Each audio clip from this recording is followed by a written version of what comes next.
Why is it you believe that so many people continue to question Lamar Jackson and to constantly harp on what he hasn't done rather than what he has? Yeah, I think it's because a lot of people are wrong about him and they want to be right, so they look for any reason to continue to say that they were right.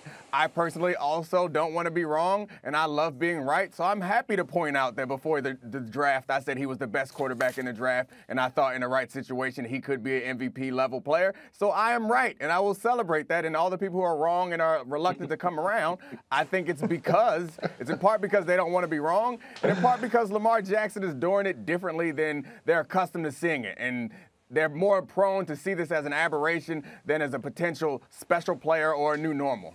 I think that's exactly the conclusion that I reached, Damian Woody, was that he is making a lot of people look wrong, look bad. The whole league passed on him, by the way, including his own team once. He was their second first-round pick that year. And a lot of respected evaluators were saying he needs to play a different position in the NFL. The conclusion I reached was, there's nothing so terrible about having been wrong about him. Can you consider that most people were? The problem is you should be willing to say now, oh, yeah, we were wrong and this guy is special. Why do you think, D. Wood, that people seem hesitant to do it? Well, Greeny, I think when people watch Lamar Jackson, they think that he's just kind of like this flash in the pan because of his athletic ability. They think that, he's not cerebral. That's the term that kind of gets me frustrated, because you hear it a lot with, the Phillip Rivers, the Tom Brady, Peyton Manning. Those guys are cerebral because they don't have the athletic ability. Well, guess what? When you make the changes, when you make the jumps in statistics that Lamar Jackson has made since he's been in the league, you don't just do that by just your athletic ability alone. You do that also from the neck up, your growth, your football IQ. And I think for me, that's the frustrating part, because I feel like people are doubting Lamar Jackson's cerebral aspect to his game. And I think the more and more he plays and the more and more experience that he gets, he's just going to continue to make people look stupid out here, because guess what? Barring an injury, Lamar Jackson is only going to get better and better. Yeah, he turned 23 basically a week before the playoff loss this past year. But that's what people keep coming back to. Before I get Mike T in here, Dominique, let me come back to you. People keep, the few people who, well, not few, the people who disagreed with my essay constantly hitting me on the playoffs, but Greeny, the playoffs, but Greeny, the playoffs.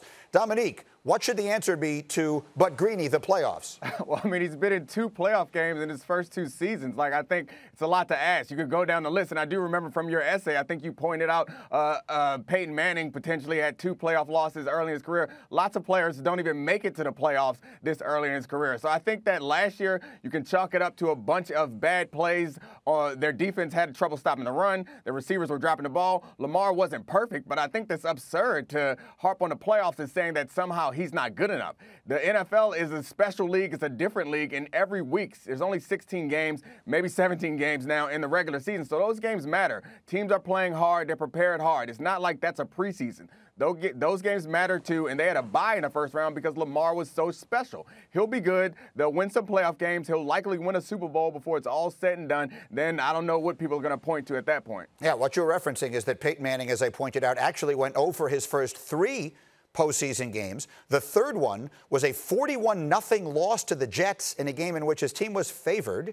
He completed less than 50% of his passes in those 3 playoff losses, and the third of them came when he was 26 years old. Lamar is 23. Peyton obviously turned out okay, and I'm not comparing them, and I'm not suggesting Lamar Jackson is going to become Peyton Manning, but I am saying that to hold the postseason against a quarterback who has played a combined total of like 30 NFL games strikes me as insane. Mike Tannenbaum, as you watch Lamar Jackson right now, as an evaluator and as one who has to make these decisions, what is it you are watching for? What happens this year, specifically in the division games, because the defensive coordinators of the Bengals, the Steelers, and the Browns, all they did all offseason was saying, what can we do to take away Lamar Jackson's strength? And if he does well playing left-handed, look out. We're talking about a transformational Hall of Fame career. But those 3 teams, all they did all offseason is, how can we stop Lamar Jackson or take away what he does well? And if Lamar can continue to evolve and play well left-handed, we have something really special. But that's how the NFL evolves. all the teams are saying, we will take away what he does well. We're going to set the edge. And then if he can respond and continue to play well and make progress and continue this historic start, he will be a really good player for a long time. Now, I will admit, as I saw the numbers on this thing just going up and up on social media, I started looking at some of the responses. And one guy started sending me a video about how few comeback wins he has authored. And my response would like to be, he's never behind. They never lose. In order to come from behind to win a game, you have to first be behind. He was 14-2 last year. Damian Woody, how about the questions about his ability to stay healthy? That does feel legitimate to me. He took more hits last season than I believe Cam Newton ever took in any individual season. And while he is a big guy, he's not as big as Cam. How legit are those concerns? Because those, to me, feel separate from the conversation we're having, and they do feel like a legitimate concern going forward.